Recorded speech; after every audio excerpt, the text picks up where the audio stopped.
na presença de Deus. O irmão Martinelli está aqui dizendo: pastor, estou ouvindo. Deus abençoe, irmão Martinelli. Que Deus esteja cuidando dia após dia da sua casa, da sua vida.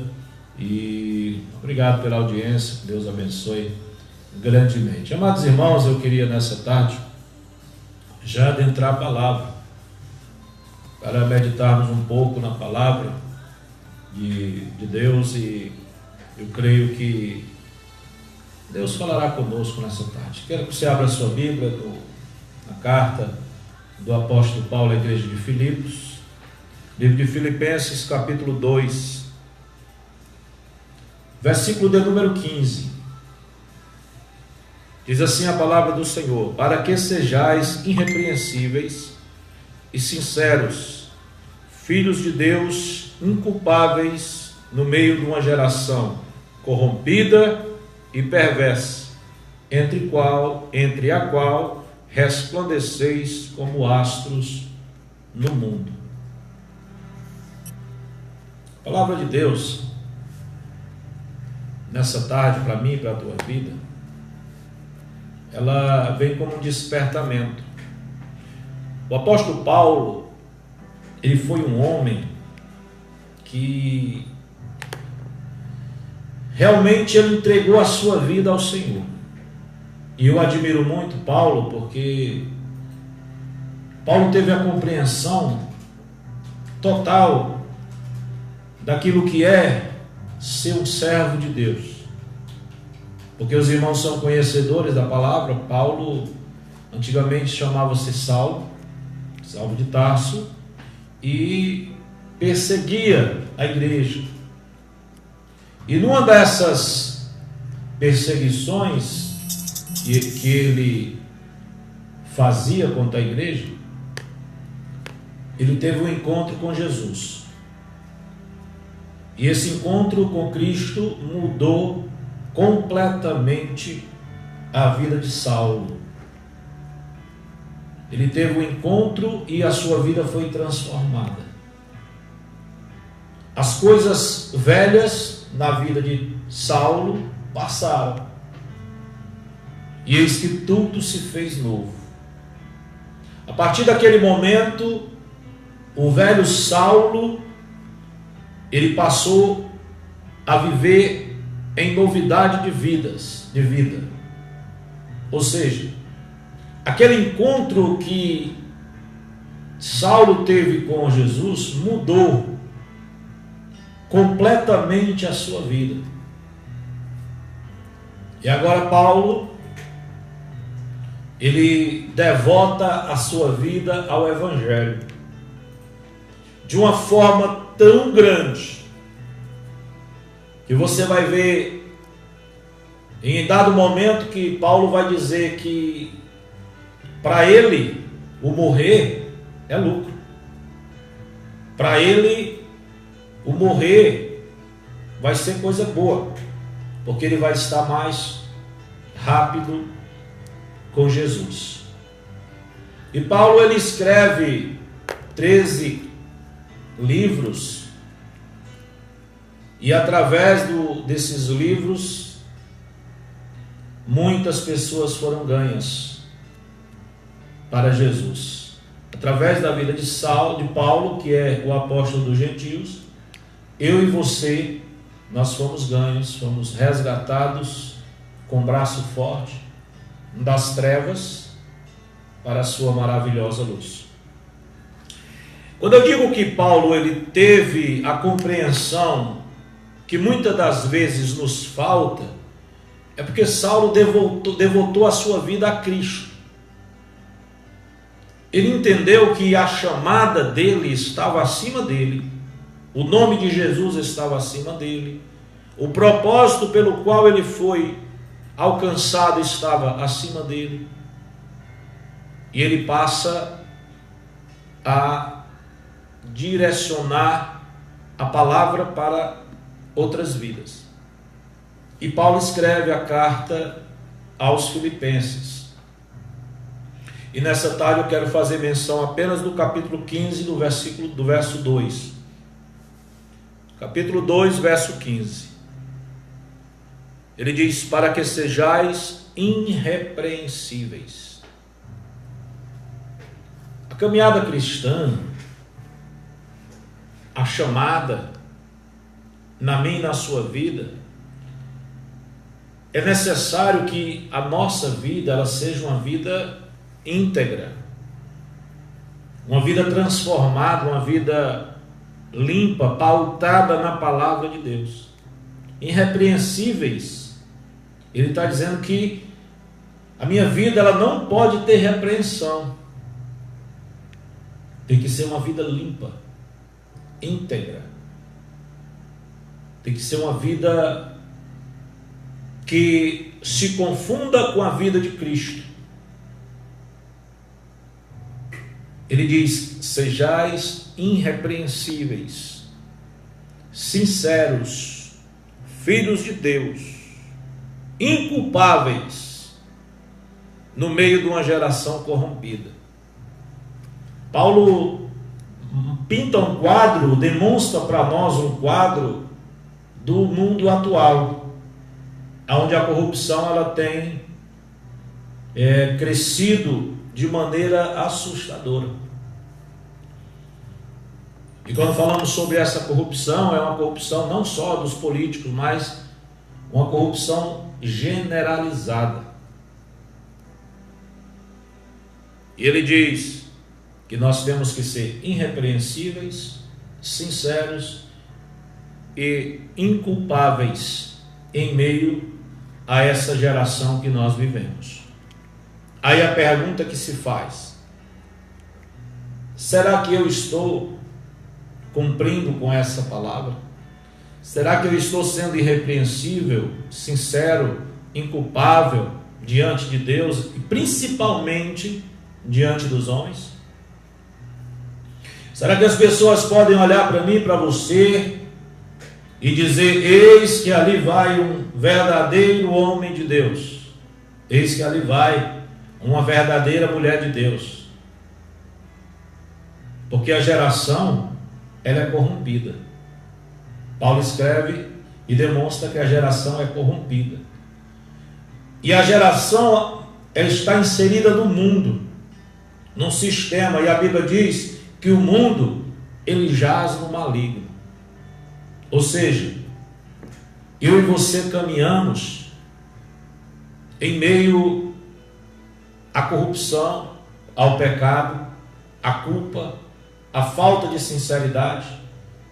Mas Paulo chama a minha e a tua atenção para que nós sejamos diferentes. É fundamental essa compreensão para a nossa vida. É fundamental que você e eu venhamos a viver o que essa palavra ela fala sobre nós. Porque caso contrário, eu simplesmente estou me enganando. Eu simplesmente estou sendo um ouvinte e não um praticante da palavra. Dia após dia, o mundo mergulha no caos. Nesse instante eu estava olhando aqui antes de começar o programa, dando uma olhada no Facebook, a matéria que um filho matou a mãe. Que é isso? São sinais. O aumento da violência, a criminalidade, falta de amor, tudo isso aponta para o fim, para o grande dia que nós estamos aguardando. Pode ser o irmão João Carlos, Deus abençoe. Para o fim que a igreja está pronta, ou deve estar pronta, aguardando.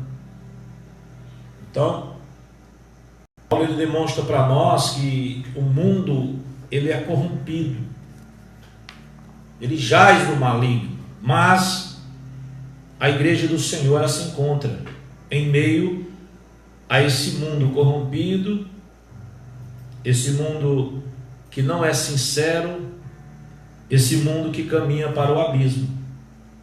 Mas eu, como igreja, eu tenho que procurar andar em sinceridade com Deus.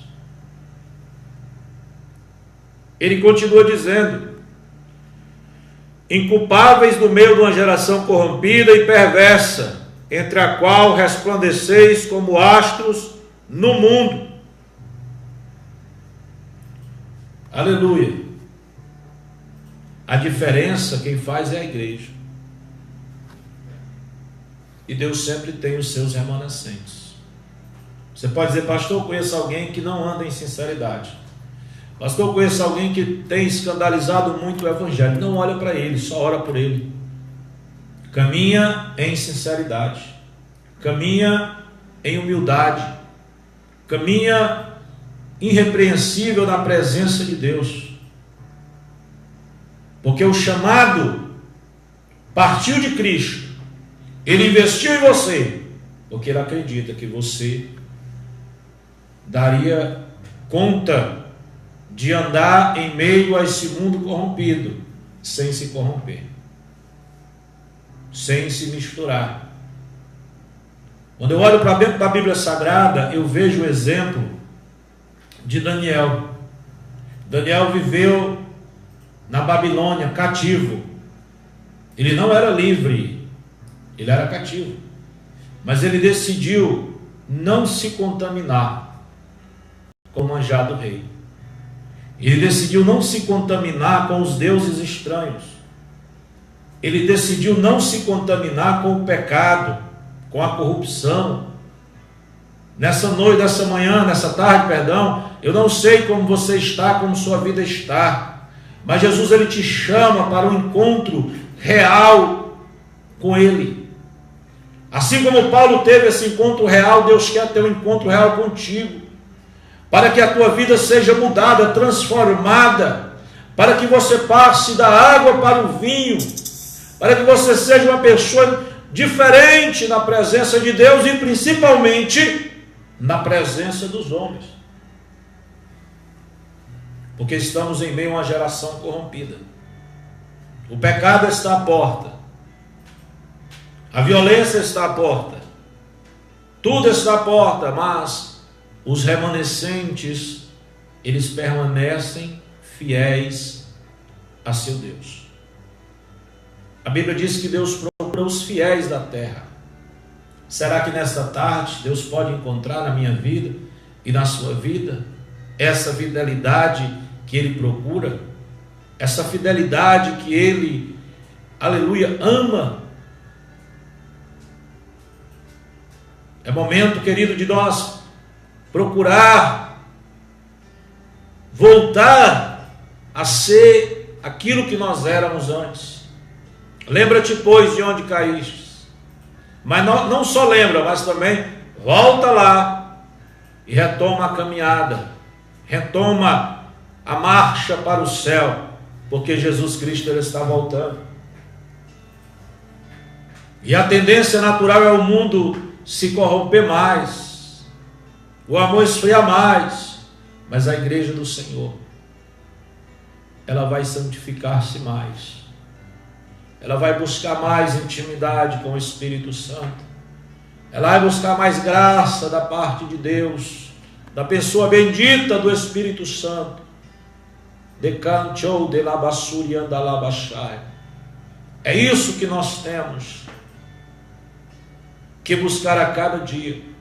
Vivemos em meio ao caos, vivemos em meio às trevas, mas somos luz. Somos a saída para o caos. A igreja é a única instituição que está na terra, mas que está com a autoridade do céu. O político não muda a situação, nenhuma outra instituição muda a situação, mas se a igreja tomar posição, se a igreja tomar posição, o quadro é mudado, porque a Bíblia vai dizer que o que nós ligarmos na terra será ligado no céu. Ou seja, há uma autoridade divina sobre a igreja. Há uma autoridade do céu sobre a igreja aqui na terra.